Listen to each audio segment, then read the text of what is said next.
तुमने अभी तक पहले सवाल का ही जवाब नहीं दिया है, हेमंत ने उससे घूरते हुए कहा। ओह, आई एम सॉरी। कल 8 से 9 बजे तक मैं सीक्रेट सर्विस के हेडक्वार्टर में था। कोई इस बात की पुष्टि कर सकता है?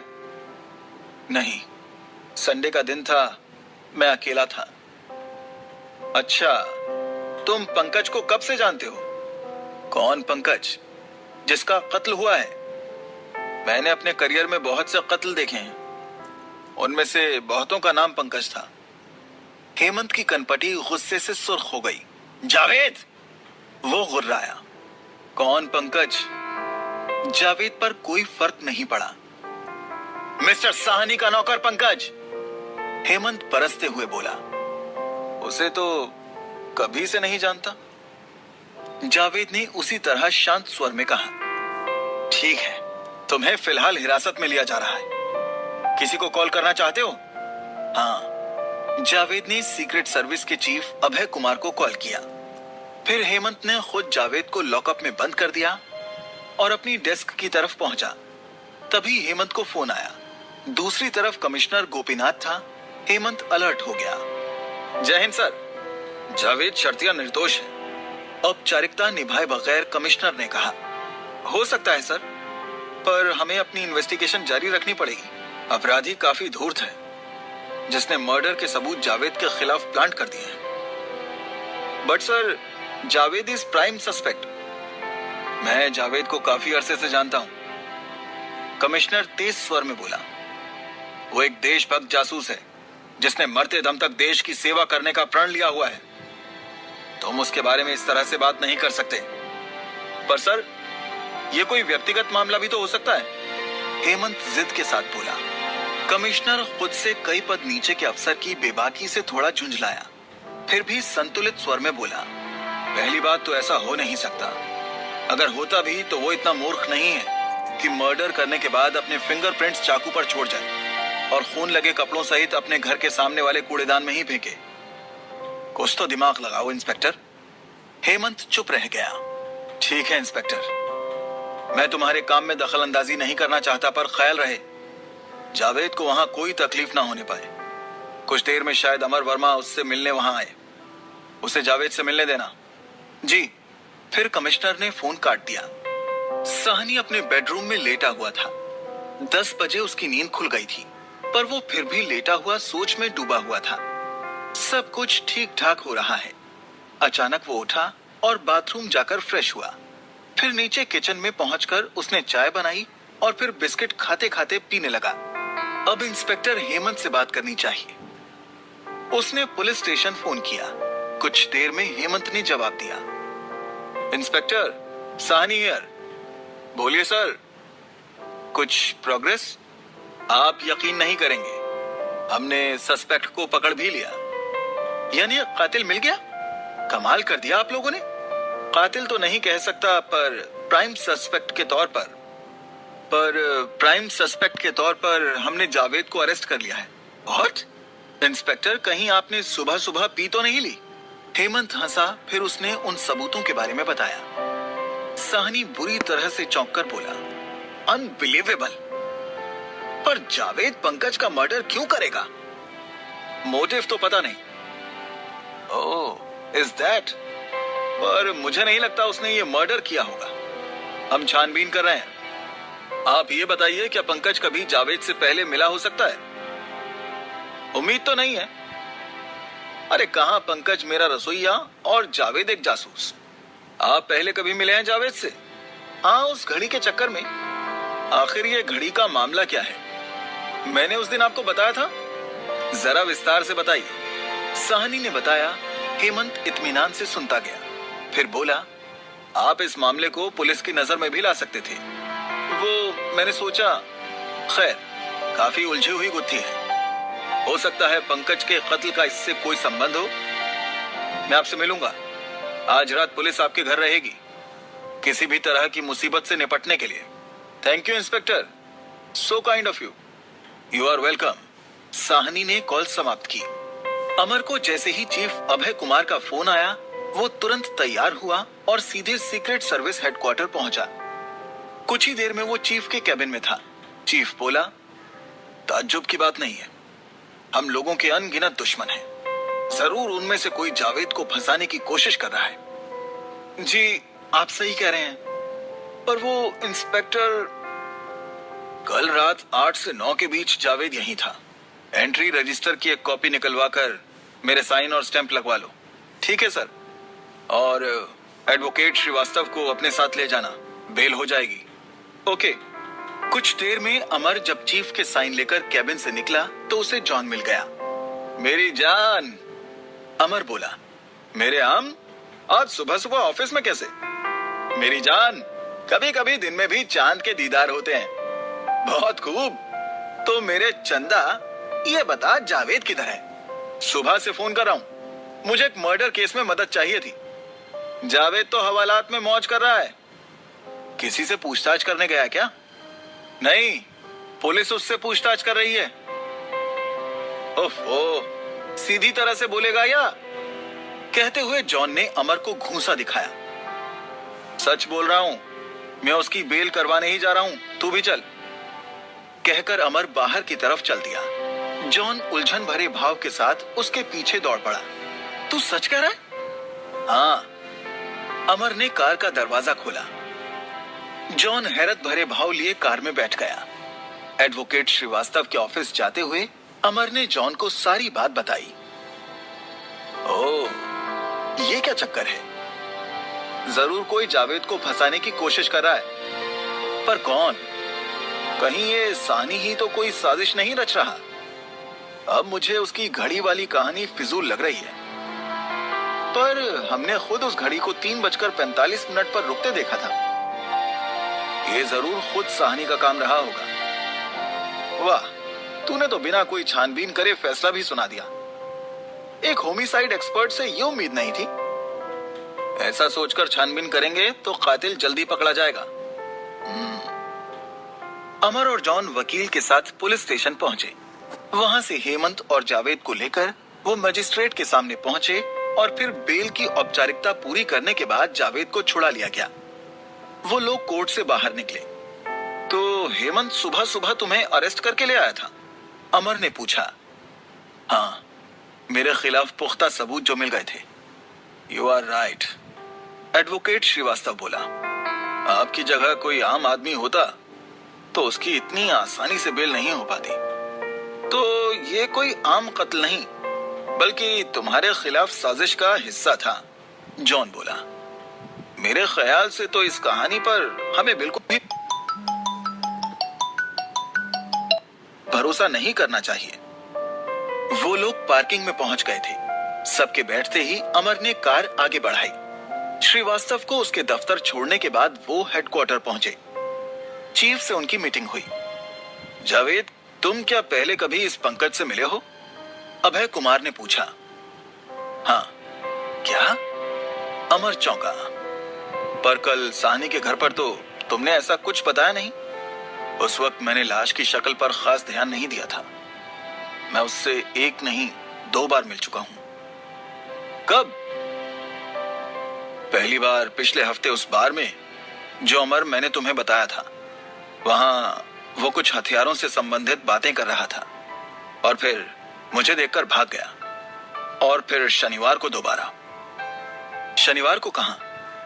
आप लोगों को पता ही है कि आजकल हम लोग निरंतर आतंकवादियों और आईएसआई की हरकतों पर नजर रख रहे हैं। कुछ लीड्स ऐसे मिले हैं जिनसे यह आशंका बन रही है कि कई बड़े आतंकवादी दल मिलकर साउथ ईस्ट एशिया में कुछ बहुत बड़ा काम अंजाम देने की फिराक में है।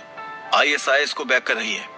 तो इस बात की संभावना नकारी नहीं जा सकती कि ये साजिश भारत के खिलाफ ही बनाई जा रही है। इसी सिलसिले में मैं शनिवार को एक टिप मिलने पर गोमती नगर में बन रहे नए मॉल में पहुंचा। वहां लगभग काम पूरा हो चुका है, पर अभी कोई दुकान नहीं खुली है। मैं लिफ्ट में दाखिल हुआ। मेरे पीछे एक और आदमी लिफ्ट में आ गया। जैसे ही लिफ्ट चली, उसने मुझ पर चाकू से हमला कर दिया। मैंने उसका मुकाबला किया। तीसरी मंजिल आते ही दरवाजा खुला और वो भाग खड़ा हुआ। मैंने उसका पीछा किया, पर फिर भी वो एकदम से कहीं मॉल में ही गायब हो गया। इस घटना का पंकज के कत्ल से क्या ताल्लुक? अभय कुमार ने पूछा। अभी याद करता हूँ तो लगता है कि वो आदमी भी पंकज ही था। बस शायद थोड़े से मेकअप में। क्या? अमर चौंका। तुम्हें पूरा यकीन है? लगभग। लिफ्ट में सीसीटीवी जरूर होगा। जॉन बोला, हमें मॉल जाकर पता करना चाहिए। क्या टाइम रहा होगा उस वक्त? शाम के 7 बजे थे। सहानी के बारे में क्या ख्याल है? चीफ ने पूछा। सब कुछ उसके इर्द गिर्द ही हो रहा है, अमर बोला। श्रीनिवासन से उसकी कुंडली निकलवानी पड़ेगी। ठीक है। अमर ने चीफ के कैबिन से निकलकर श्रीनिवासन को ढूंढा और इस काम पर लगा दिया। जावेद जॉन के साथ मॉल चला गया। जावेद और जॉन मॉल पहुंचकर सीधे वहां के सिक्योरिटी इंचार्ज से मिले। कहिए, क्या काम है? इंचार्ज ने पूछा। हमें शनिवार शाम 6:30 से 7:30 के बीच लिफ्ट की सीसीटीवी फुटेज देखनी है, जॉन बोला। पर सर आप? जॉन ने अपना परिचय पत्र दिखाया। ओह जरूर जरूर, मैं आपको ले चलता हूं, पर वहां पुलिस पहले से ही आई हुई है। आप भी उनके साथ ही हैं? पुलिस आई है? जावेद चौंक कर बोला। इंचार्ज को उन्होंने कोई जवाब नहीं दिया। वो दोनों को मॉल के कोने में छोटे से कमरे में ले गया। वहां उन्हें एक वर्दीधारी कंप्यूटर की स्क्रीन में तत्परता के साथ लिफ्ट का फुटेज देखता दिखाई दिया। एक गार्ड उसका सहयोग कर रहा था। जावेद और जॉन उसके पीछे पहुंचे। अपने पीछे किसी के होने का एहसास होने पर वर्दीधारी पलटा। इंस्पेक्टर हेमंत? जावेद के मुंह से स्वतः ही निकला। हेलो जावेद, वो भेद भरी मुस्कान के साथ बोला। अच्छा हुआ तुम खुद यहां आ गए। क्यों? तुम्हें फिर से मेरी तलाश थी? लगता तो कुछ ऐसा ही है।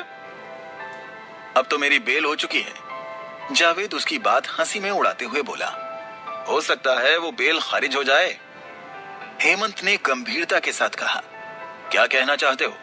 फुटेज देखो, समझ आ जाएगा। कहकर वो वहां से परे हट गया और जावेद को कुर्सी पर बैठने के लिए आमंत्रित किया। जावेद बैठ गया। वैसे तुम यहाँ क्या खोजते हुए पहुंचे? जावेद ने पूछा। मैं तो उन सभी जगह जा रहा हूँ जहाँ जहाँ कत्ल होने से पहले पंकज गया था। जावेद बेचैनी से फुटेज को रिवर्स करने लगा।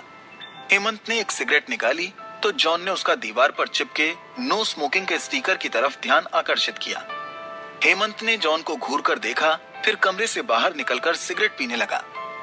जावेद और जॉन ने देखा जावेद लिफ्ट में आया और उसके पीछे वो आदमी भी अंदर आ गया। कुछ ही पल बाद उसने जावेद पर हमला कर दिया। दोनों में लड़ाई होने लगी। कुछ देर में एक चाकू दिखाई दिया जिसका फल उस आदमी की तरफ था। ऐसा लग रहा था कि जावेद उसे चाकू से मारने की कोशिश कर रहा है और वो किसी तरह से खुद को बचा रहा है। ये क्या? जॉन बोला। तुमने उस पर अटैक किया था? नहीं, मैं बस खुद को बचा रहा था। ध्यान से देखो, हेमंत दरवाजे से ही बोला। चाकू का फल पंकज की तरफ है, यानी तुम उसे मारने की कोशिश कर रहे हो। तुम कैसे इतने यकीन के साथ बोल रहे हो? जावेद बोला। फुटेज इतना क्लियर भी नहीं है। और देखा नहीं, पहले उसने हमला किया था मुझ पर, बाद में लड़ाई के वक्त पहले वो चाकू मेरी तरफ था और खुद को बचाने के लिए मैं उसे अपनी विपरीत दिशा में ही तो घुमाऊंगा। जरूर जरूर, यही तो मैं समझना चाहता हूं कि तुम्हारी उससे दुश्मनी की वजह क्या थी। ऐसा क्या था कि उसके हमला करते ही तुमने चाकू निकाल लिया? इंस्पेक्टर, जावेद उत्तेजित होते हुए बोला। तुमने कब देखा कि चाकू मैंने निकाला था? चाकू तुम्हारा है तो तुमने ही निकाला होगा। मेरा चाकू? हाँ, वही जिससे बाद में इसका मर्डर हुआ था। तुम्हें लॉकअप में रखने के बाद तुम्हारे घर की तलाशी ली गई थी। वहां एक और वैसा ही चाकू मिला था। तुम्हारे पास 2 का सेट था और उनमें से एक गायब है। ऐसे न जाने कितने चाकू बाजार में मिलते हैं। हाँ, पर उन पर तुम्हारे फिंगरप्रिंट्स नहीं मिलेंगे ना। वो तो इसी चाकू पर मिले थे। तुम चाहते क्या हो? मैं तो बस पंकज के कातिल को पकड़ना चाहता हूं और फिलहाल सभी सबूत तुम्हारी तरफ इशारा कर रहे हैं। मेरी एलिबाई साबित हो चुकी है मर्डर के समय की, पर इस नए सबूत के चलते साफ पता चल रहा है कि तुम्हारे पास पंकज को मारने की पहले से कुछ तो वजह थी, भले ही बाद में तुमने मर्डर किसी और से करवाया हो। तुम होश में तो हो? जॉन भड़क कर बोला। कुछ भी बोले जा रहे हो। तुम्हें खुफिया अधिकारी पर इस तरह मैं सिर्फ वो भाषा बोल रहा हूँ जो सबूत बुलवा रहे हैं। तुम्हें तो ये बात समझनी चाहिए मिस्टर खुफिया अधिकारी, तुम्हें भी समझना चाहिए कि इस धुंधले फुटेज जिसमें कुछ भी ठीक से दिखाई नहीं दे रहा, उससे इस तरह के निष्कर्ष निकालना गलत है। और मर्डर के सबूत जिस तरह तुम्हें मिले हैं, क्या उससे ये नहीं पता चल रहा कि जावेद को फ्रेम किया जा रहा है? हो सकता है जांच पड़ताल करने के बाद ही ये निष्कर्ष निकाला जा सकता है। फिर तुम ठीक तरह से जांच पड़ताल करने के बाद ही किसी निष्कर्ष पर पहुंचना। हेमंत चुप हो गया, फिर बैठकर अपनी फाइल में कुछ नोट करने लगा और उसने फुटेज की एक कॉपी पेन ड्राइव में ले ली। जावेद और जॉन ने मॉल के कुछ कर्मचारियों का बयान लिया, पर किसी ने भी इस बात की तस्दीक नहीं की कि उस दिन उन्होंने मॉल में जावेद या पंकज को देखा हो।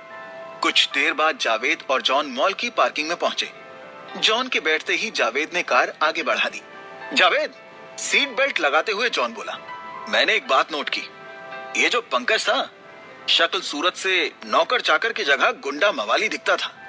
वो आईएसआई एजेंट हो सकता है।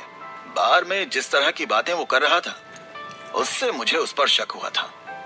और मुझे याद है, जिस तरह उसने मॉल में मुझ पर हमला किया था, वो कोई आम आदमी नहीं कर सकता। वो ताकतवर था। मेरे जैसे हफ्ते में 8 घंटे जिमिंग करने वाले पर भी वो भारी पड़ रहा था। एग्जैक्टली ऐसा आदमी नौकर, वो भी कुक कैसे हो सकता है? चौकीदार होता तो फिर भी समझ आता। हालांकि उसकी हरकतों से मुझे वो आईएसआई वाला नहीं लग रहा है। क्यों? उसके काम करने के स्टाइल में कोई इंटेलिजेंस नहीं दिख रही, बल्कि काफी लापरवाही दिखाई दे रही है। साहनी ने इसको किसी एजेंसी से ही हायर किया होगा। श्रीनी को बोलता हूं पता लगाए। कुछ देर में जावेद ने अपने घर के सामने कार रोकी। दोनों कार से उतरे और जावेद के घर के सामने स्थित एक चाय की दुकान पर पहुंचे। 2 चाय लेने के बाद जावेद ने चाय बनाने में मशगूल चाय वाले से पूछा, गंगाराम? जी मालिक, कल रात थे इधर ही थे मालिक। मेरे घर के सामने जो कूड़ादान है, क्या उधर कोई अनजान लोग कुछ फेंकते दिखे थे? इतना तो हम ध्यान नहीं दिए। किसी ने तो जरूर देखा होगा। टाइम क्या था मालिक? 10 बजे के बाद। हम पता करते हैं। गंगाराम की समझ में जावेद पुलिस में काम करता था। आए दिन अपने एरिया से जुड़ी गतिविधियों के बारे में जावेद उसकी दुकान से जानकारी लेता रहता था। जावेद का बस एक बार बोलना बहुत था, उसके बाद गंगाराम कहीं से भी खबर निकाल कर देता था। चाय पीने के बाद जावेद ने उसे 100 का नोट देकर कहा, मुझे फोन करना। जरूर मालिक। चलो हेडक्वार्टर चलें। चाय का गिलास नीचे रखते हुए जावेद ने जॉन से कहा। कुछ देर में दोनों हेडक्वार्टर पहुंच गए। मीटिंग रूम में जावेद और जॉन के साथ अमर और श्रीनिवासन भी शामिल हुए। ये लीजिए साहनी की हिस्ट्री। श्रीनिवासन एक कागज टेबल पर रखते हुए बोला, फिर दूसरा कागज रखकर बोला, और ये पंकज प्रजापति की। अमा यार, मुंह से ही बता दो, पढ़ाई लिखाई कौन करेगा? अमर ने कहा, जरूर।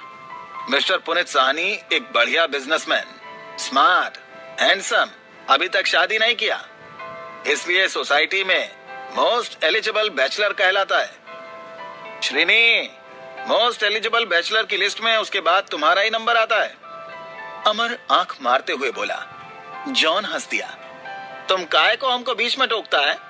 श्रीनिवासन नाराज होते हुए बोला, काम की बात बताओ। जावेद ने गंभीर स्वर में कहा, वही बता रहा हूं सर, उसे बैचलर लाइफ पसंद है। हाई क्लास मॉडल्स और एक्ट्रेसेस के साथ उसका अफेयर चलता रहता है। खास बात यह है कि 3 इयर्स पहले उसका एक गर्लफ्रेंड, 1 मॉडल, सुसाइड कर लिया था। क्या नाम था उसका? जॉन ने पूछा। मिनाज शमी। हमको मालूम आप पूछेंगे, इसलिए हम पूरा केस स्टडी किया। 2 साल पहले मिनाज अपने फ्लैट में खून से बने पोंड में पाई गई थी। पोंड इसलिए क्योंकि बाथटब में लाश था और उसमें पानी और खून से मिलकर पूरा पोंड बन गया था। उसकी दोनों हाथों की नसें कटी हुई थी। ब्लेड भी ऑन स्पॉट मिल गया था और उस पर मिनाज का ही फिंगरप्रिंट्स मिला था। साहनी भी उस दिन शहर में मौजूद था।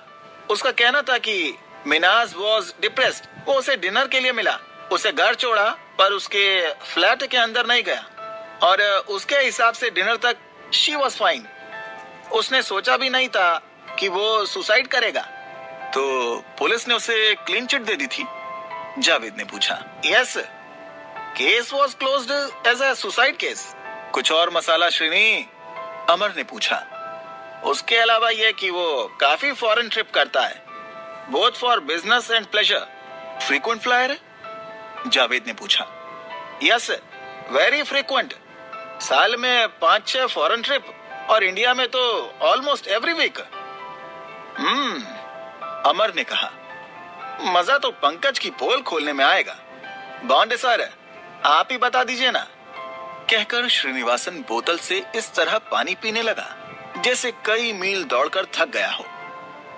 अमर ने कागज पर नजर डाले बिना बोलना शुरू किया। आपको जानकर आश्चर्य होगा कि पंकज ने कुक की नौकरी साहनी के घर से ही शुरू की थी।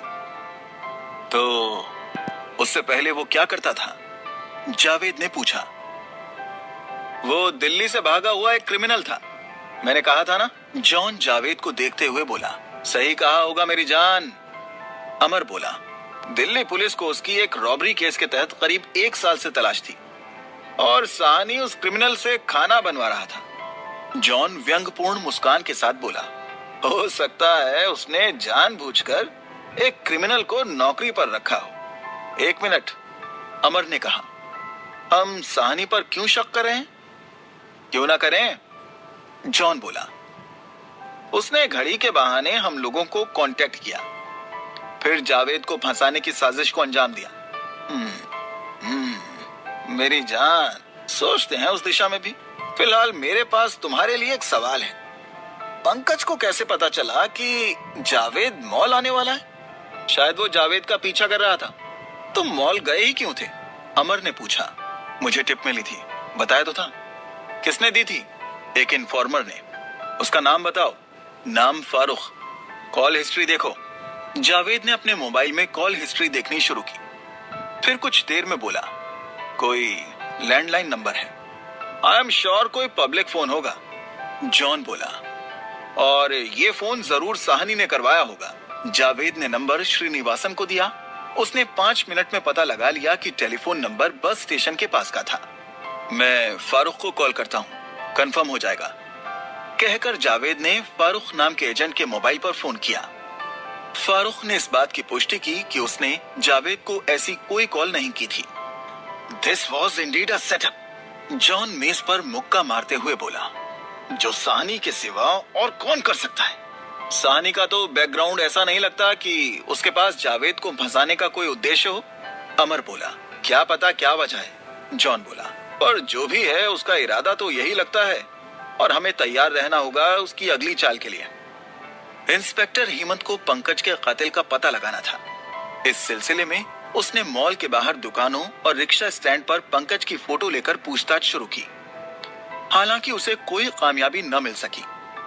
पुलिस स्टेशन वापस जाने के लिए वो अपनी बाइक पर सवार हुआ और चल दिया। शाम हो रही थी, हल्का हल्का अंधेरा छाने लगा था। वो फैजाबाद रोड पर पहुंचकर एक गली में घुस गया। अचानक ही पीछे से किसी कार ने हॉर्न देना शुरू किया। उसने पलटकर देखा, फिर किनारे हो गया। कार आगे निकल आई और फिर अचानक ही उसके ब्रेक लगे। हेमंत को बाइक रोकनी पड़ी। बड़ी तेजी से कार में से 4 आदमी उतरे और हेमंत पर झपट पड़े। उसे सोचने का मौका ही नहीं मिला। चारों ने उस पर घूंसे लात बरसाने शुरू कर दिए। उसे बाइक से उतार लिया गया और बाइक किनारे नाली में गिरा दी गई। हेमंत पिटते हुए भी धमकाने लगा। सालो, पुलिस वाले पे हाथ उठाते हो? वो लोग उसे गाली दे देकर पीटते रहे। उस सुनसान सड़क पर देखने वाला कोई नहीं था। हेमंत निढाल होकर एक तरफ गिर गया। उनमें से एक बोला, अब पता चला तुझे हमारे जावेद भाई पर हाथ डालने का अंजाम? साले, अगली बार तेरी लाश मिलेगी गटर में, समझ लियो। पुलिस वाला है ना, चोर उचक्कों को पकड़ और अपनी औकात में रह। उन लोगों ने हेमंत के पास से उसके नोट्स, पेन ड्राइव हासिल की और फिर वहां से भाग लिए। हेमंत ने देखा कार की नंबर प्लेट पर मिट्टी लगी हुई थी। उसका पूरा बदन दर्द से टूटा जा रहा था। 10 मिनट बाद जब एक बाइक सवार उधर से गुजरा तो उसने उससे मदद की गुहार की। जावेद अमर के साथ अभी ऑफिस से निकला ही था। जावेद कार ड्राइव कर रहा था और अमर बगल में बैठा था। तभी चीफ का फोन आया। जावेद ने उसे स्पीकर पर डाला। यस सर, जावेद, अभी इंस्पेक्टर हेमंत का फोन आया था। वो तुम्हारे घर की तलाशी लेना चाहता है। ओह, लेकिन सर हमें मालूम है कि उसकी ये फरमाइश भी फिजूल है, पर उसका कहना है कि उसने सर्च वारंट हासिल किया है, इसलिए फिलहाल कुछ नहीं किया जा सकता। तुम घर जाकर उसे उसकी मनमर्जी पूरी कर लेने दो, बाद में हम देखते हैं। ठीक है सर। जावेद ने फोन काटा और कार अपने घर की तरफ मोड़ दी। आखिर ये तुम्हारे पीछे क्यों पड़ गया? अमर बोला। पता नहीं, शायद उसे कोई और सस्पेक्ट नजर नहीं आ रहा। उसे ये सब करने के लिए फीस मिल रही हो, ऐसा भी हो सकता है। जावेद ने गहरी सांस छोड़ी। कुछ देर में वो जावेद के घर पहुंच गए। हेमंत पूरी तैयारी के साथ अपनी टीम के साथ उपस्थित था और उसका ही इंतजार कर रहा था। बोलो हेमंत, आप क्या चाहते हो? जावेद ने पूछा। मैं तो बस अपनी ड्यूटी निभाना चाहता हूँ। मुझे तुम्हारा घर सर्च करना है। अच्छा, वैसे आपको ऑर्डर मिल कहां से रहे हैं? अमर ने पूछा। क्या मतलब है तुम्हारा? मतलब यही कि किसी ने आपको ऐसा करने का ऑर्डर दिया होगा। मैं इस मर्डर केस का ऑफिसर इंचार्ज हूँ, मुझे खुद फैसले लेने की इजाजत है। मैं सिर्फ सबूतों के सहारे आगे बढ़ रहा हूँ। लगता है सबूतों ने आपकी पिटाई भी कर दी है। अमर उसके चेहरे पर ताजा चोटों के निशान देखते हुए कहता है। हेमंत ने उसे घूर कर देखा पर कुछ बोला नहीं। वो जावेद की तरफ पलटा। अब तुम दरवाजा खोलोगे? जावेद ने मेन गेट खोला, फिर अंदर आकर बैठक के दरवाजे पर पड़ा ताला खोला। हेमंत और उसकी टीम ने तलाशी शुरू की। जावेद और अमर को बाहर ही रोक दिया गया था। 1 घंटे बाद हेमंत अपनी टीम के साथ बाहर आया और जावेद को सख्त नजरों से देखते हुए बोला, अरेस्ट करो इसे तुरंत। कमिश्नर ऑफिस में सीक्रेट सर्विस का चीफ अभय कुमार कुछ ही देर पहले पहुंचा था। उसके चेहरे पर गहन चिंता भरे भाव थे। क्या वाकई ऐसे सबूत मिले हैं? अभय ने चिंतित स्वर में पूछा। मुझे खुद विश्वास नहीं हो रहा है, पर अब जो मिला है वो सामने है और ये जावेद के घर के पास ही मिला है। कमिश्नर गोपीनाथ ने जवाब दिया। पर हम जावेद को अरेस्ट किए बिना भी तो कुछ कर सकते हैं, कोई तो तरीका होगा। काश ऐसा हो सकता, पर ये टूरिज्म का मामला है। मैंने थोड़ी भी ढील दी तो मेरे ऊपर ही नहीं पूरे पुलिस विभाग पर उंगलियां उठेंगी, ऊपर से जावेद का धर्म। कम ऑन गोपीनाथ, तुम तो जावेद को जानते हो। वो मुस्लिम है तो क्या हुआ? उसने कितने टेररिस्ट ऑपरेशंस में भाग लिया है, कितने ही आतंकवादियों को पकड़ा है, मारा है। मुझे यकीन है इसी कारण उसे इस तरह फंसाया जा रहा है। मैं सब जानता हूँ अभय, पर मेरे हाथ बंधे हुए हैं। कानून को तुम भी उतना ही जानते हो जितना मैं। पुलिस फोर्स छोड़कर ही तो तुम सीक्रेट सर्विस में गए थे। अब तुम बताओ, मेरी जगह अगर तुम होते तो क्या करते? अभय तनावयुक्त ढंग से परे देखने लगा। मुझे इस साजिश का पर्दाफाश करने के लिए टाइम चाहिए। इन्वेस्टिगेट पुलिस भी करेगी, पर फिलहाल तो जावेद को छोड़ा नहीं जा सकता। I am sorry. ठीक है गोपीनाथ। अभय कुमार खड़ा हो गया। तुम अपना फर्ज निभाओ, मैं चलता हूँ। कमिश्नर गोपीनाथ अचानक बोला। ठहरो अभय। अभय ठिठक कर रुक गया और उसकी तरफ पलटा। गोपीनाथ ने उसे देखते हुए मोबाइल उठाया और किसी को कॉल लगाई। दूसरी तरफ से आवाज आते ही वो बोला, इंस्पेक्टर। Yes sir. वो आवाज हेमंत की थी। जावेद कहाँ है? मैं उसे लेकर सब स्टेशन पहुंच गया हूँ सर। उसके खिलाफ अभी कोई लिखा पढ़ी तो नहीं हुई? जी नहीं, बस अब करने वाला हूँ। उसकी कोई आवश्यकता नहीं है, जावेद को जाने दो। हेमंत बुरी तरह से चौंका। पर सर, इट्स अ सेटअप। ये मुमकिन नहीं है कि जावेद जैसा अफसर आतंकवादी हो। पर सर, उसके घर के अंदर से ही। तुम जांच पड़ताल करते रहो और पता लगाओ उसके घर में ये हथियार किसने रखे। लेकिन इंस्पेक्टर, क्या तुम्हें कम सुनाई देता है? No sir, I have perfect hearing. तो जो कहा है वैसा करो। Okay sir. गोपीनाथ ने कॉल समाप्त करके अभय की तरफ देखा। अभय धीरे कदमों से चलता हुआ उसके पास पहुंचा। थैंक यू गोपीनाथ, उसने कहा। अभय, अब हमें बहुत तेजी से इस साजिश से पर्दा उठाना होगा। आजकल इन बातों को ज्यादा देर दबाना आसान नहीं होता। I know, Javed, Amar, John he मेरे बेस्ट मैन हैं। वो पूरी कोशिश करेंगे, पर तुम हेमंत को भी बोलो उनका सहयोग करने के लिए। मैं जरूर बोलूंगा। ओके, मैं चलता हूँ। ठीक है। अभय चला गया। उसके जाते ही गोपीनाथ फिर फोन के साथ व्यस्त हो गया। जावेद, अमर, जॉन उस वक्त हेमंत के सामने ही थे जब उसे कमिश्नर गोपीनाथ का फोन आया। मोबाइल को घूरते हुए हेमंत कुर्सी पर बैठ गया। क्यों इंस्पेक्टर? अमर मुस्कुराते हुए बोला। दिल के अरमां आंसुओं में बह गए। हेमंत ने तैश में आकर उसे देखा। क्या ये बात तुम्हें पहले ही समझ नहीं आई थी? अमर ने कहा। जावेद तो लॉकअप में बंद था, तो उसी समय उसके घर हथियार रखवाए गए होंगे। ये किसे पता है कि हथियार उस वक्त वहाँ रखवाए गए या पहले से मौजूद थे? हेमंत जिद करते हुए बोला। जावेद ने अमर को शांत रहने का इशारा किया और बोला, हेमंत, तुम अपनी ड्यूटी निभा रहे थे, मैं जानता हूँ, पर मैं तुम्हें यकीन दिलाता हूँ, ये मेरे खिलाफ साजिश है। आप लोगों को मुझे सफाई देने की कोई जरूरत नहीं है। मैं तो एक बहुत निचले दर्जे का अफसर हूँ। आप लोगों के सामने मेरी औकात ही क्या है? वो साफ तौर पर चिढ़ा हुआ मालूम पड़ रहा था। हेमंत, यहाँ कोई कम या ज्यादा औकात वाला नहीं है। एक बहुत बड़ी साजिश चल रही है। शहर में आतंकवादी और आईएसआई के एजेंटों के सक्रिय होने की खबर मिल रही है। तुम हमारा साथ दोगे तो हमें भी इन लोगों तक पहुंचने में मदद मिलेगी। मुझसे जो होगा मैं जरूर करूंगा। मेरी तुमसे कोई व्यक्तिगत दुश्मनी नहीं है। वही तो, अब हम लोग वापस मेरे घर जाएंगे। पुलिस ने घर सील किया हुआ है, इसलिए मुझे तुम्हारी मदद चाहिए। ठीक है, मैं चलता हूँ। ये हुई ना बात? अमर खुश मिजाजी के साथ बोला। फिर वो सभी हेमंत के साथ पुलिस जीप में बैठकर वापस जावेद के घर की ओर चल दिए। रास्ते में जॉन ने हेमंत से पूछा, जिस वक्त जावेद लॉकअप में था तब उसके घर की चाबी तुम्हारे पास थी? मेरे पास नहीं, सब स्टेशन के लॉकर में थी। चाबी किसे सौंपी थी? कांस्टेबल को। उसका नाम? अब आप लोग पुलिस पर शक कर रहे हैं? हेमंत मुस्कुराया। शुरुआत किसने की थी हेमंत जी? अमर बोला। ये सब पूछने का मंतव्य सिर्फ ये है कि पता लगे कि जावेद के बंद घर में उन्हें एंट्री कैसे मिली। जॉन ने कहा। मैं समझ सकता हूँ, हेमंत बोला। घर पर ताला लगा हुआ था, यानी जो भी अंदर आया उसके पास चाबी थी। चाबी ना होती तो ताला तोड़ा गया होता या कोई और रास्ता इस्तेमाल किया गया होता। मेरे घर के अंदर और कहीं से भी घुसना मुमकिन नहीं है, जावेद बोला। सभी खिड़कियों में ग्रिल लगे हैं, दूसरा कोई दरवाजा है नहीं। छत का दरवाजा? जॉन ने पूछा। वो हमेशा अंदर से बंद रहता है। इसका मतलब जो भी अंदर आया उसके पास चाबी थी। इतने सारे हथियार लाद कर आया होगा तो किसी ने देखा भी होगा, अमर बोला। गंगाराम शायद कुछ बता सके, जावेद बोला। जरूरी नहीं वो मेन गेट से घुसा हो, जॉन ने कहा। तुम्हारे घर की चार दीवारी पर कोई तार भी नहीं है, उसे कूदकर अंदर आना आसान है। चिंता मत करो, हेमंत बोला। मैं पता लगवा लूंगा। जूतों के निशान दीवार पर मिल जाएंगे, घर के अंदर भी होंगे। गुड, जॉन बोला। जावेद के घर पहुंचने के बाद हेमंत ने फॉरेंसिक वालों को निर्देश दिए और वो अपना काम कुछ और तेजी से निपटाने लगे।